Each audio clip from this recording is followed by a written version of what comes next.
Hey, what's up guys? John here. Awesome news for real estate investors, property owners, just Americans. Great news for Americans. We finally needed something positive. The last 15 months have been really tough on all of us.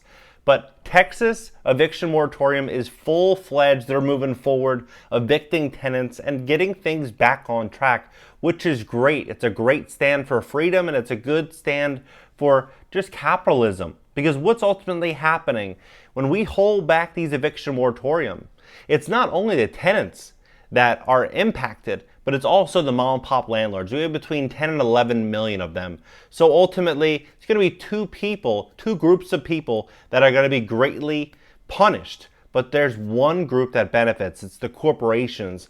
Ultimately, if it continues this way for another 6 months or another year, you're gonna have all these mom and pop landlords bankrupt, all these tenants on the street, then big corporations running out there buying all these properties, and then ultimately you might have 10 or 20 corporations that control a large chunk of America's housing stock, then just increasing rents to a point where people can't afford to buy anything, turning it to renter nation where no one has anything except these big conglomerates.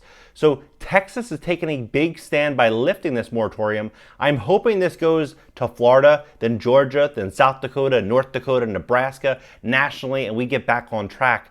That's what I'm hoping. In this video, I'm going to break down exactly what's happening in Texas. With that being said, please smash that like button. When you hit the like button, YouTube's going to be more likely to share the content.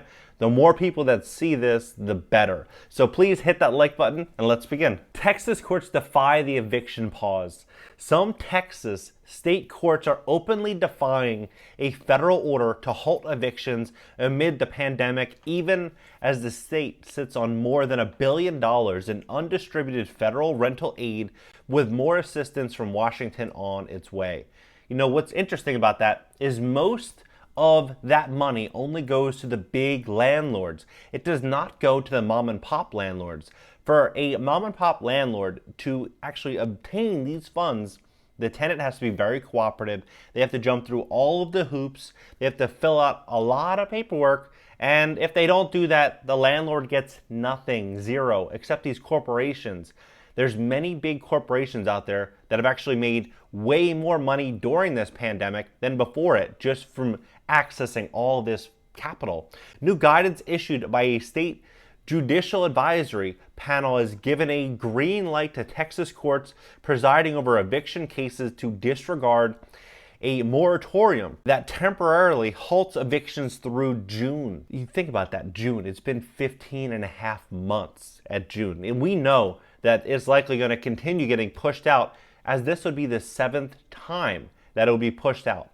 Texas courts ignoring the moratorium have started ordering evictions. A law professor at Wake Forest University tweeted today in Arlington, sheriffs evicted a single mom with a 5-year-old child. They were pushed out to the street just like their belongings and offered no assistance. Hundreds of thousands of Texans risk being thrown out of their homes under the new court guidance, a problem that advocates say is compounded by the state's sluggish pace in distributing rental assistance from Congress. Texas dispersed less than 1% of the $1.3 billion in federal funding in the first 45 days of its state-run rent relief program, according to the Dallas Morning News, citing an April 5th reported state legislative panel. See? Exactly, 1% of $1.3 billion. So basically nothing. They've given no money.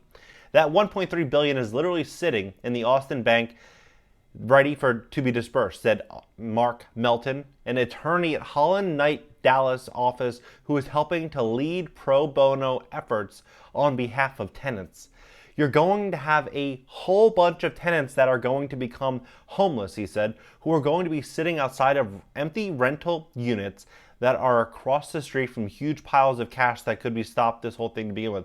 They are now positioning landlords as social workers, as landlords should be doing something that they did not sign up to be doing. What landlords did is they signed up to make a profit on a building. They bought a property to make money on the building.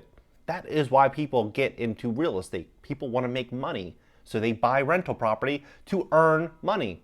Now, the moratorium, everything that's been pushed on us the last year, 2 years, has been more about your moral compass should be to take care of society by solving X, Y, Z, giving everyone free this, free that, and meanwhile the landlord gets stiffed. The Texas Justice Court Training Center, which publishes non-binding advisory opinions to Texas judges, said the order should not be considered governing law in eviction cases.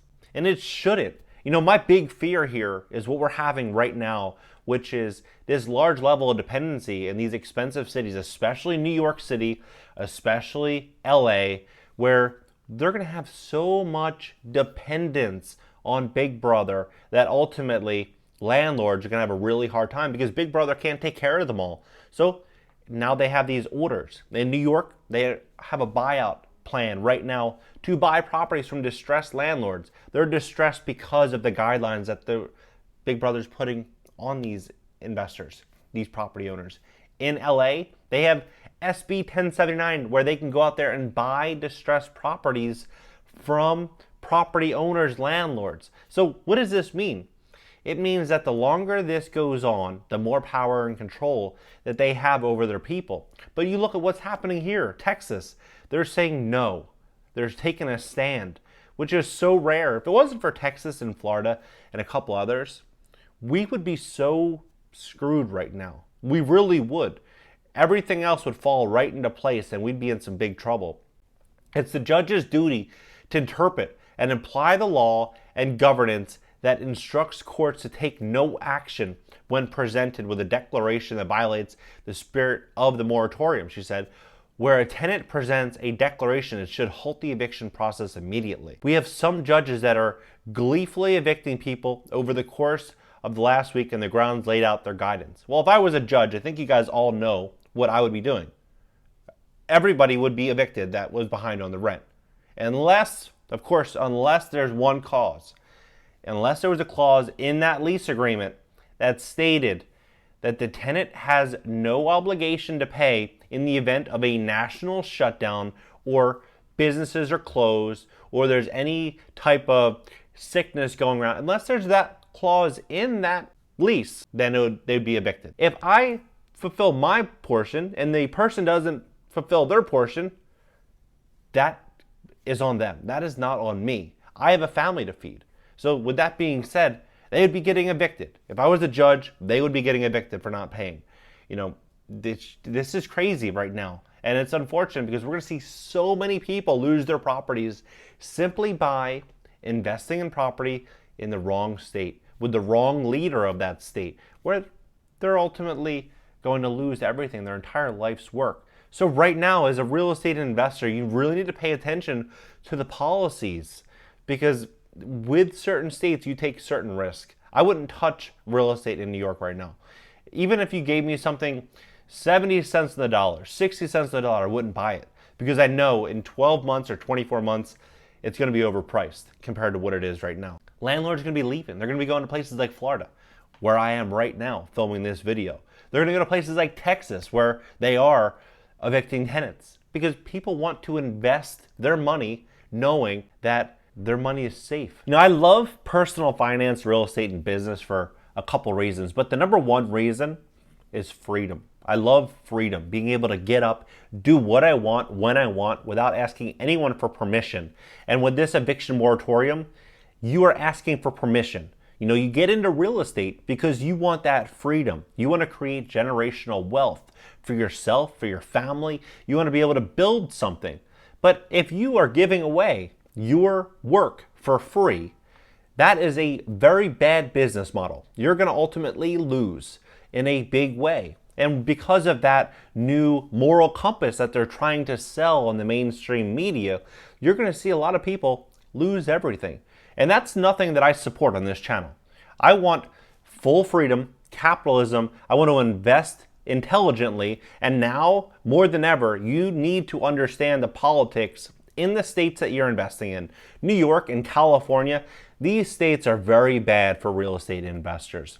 These politicians in these states see this opportunity right now as a once-in-a-lifetime opportunity for them to multiply in power. You look at what these corporations are doing. They're getting huge bailouts in the stimulus, and they are getting richer and more powerful. But all of us little people need to operate inside the greater good.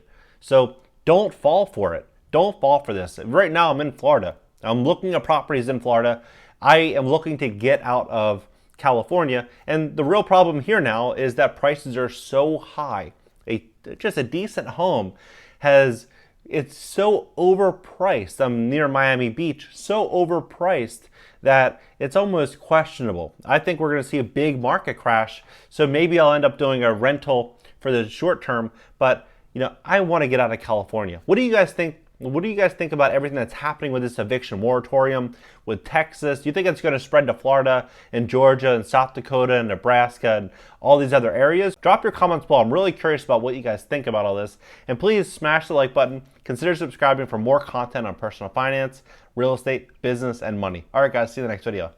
Hey, if you'd like to learn how to get started on YouTube, click the link in my bio. It's a free live training. And if you'd like to learn how to invest in cash flowing multifamily real estate for beginners, there's a link there as well. All right, guys.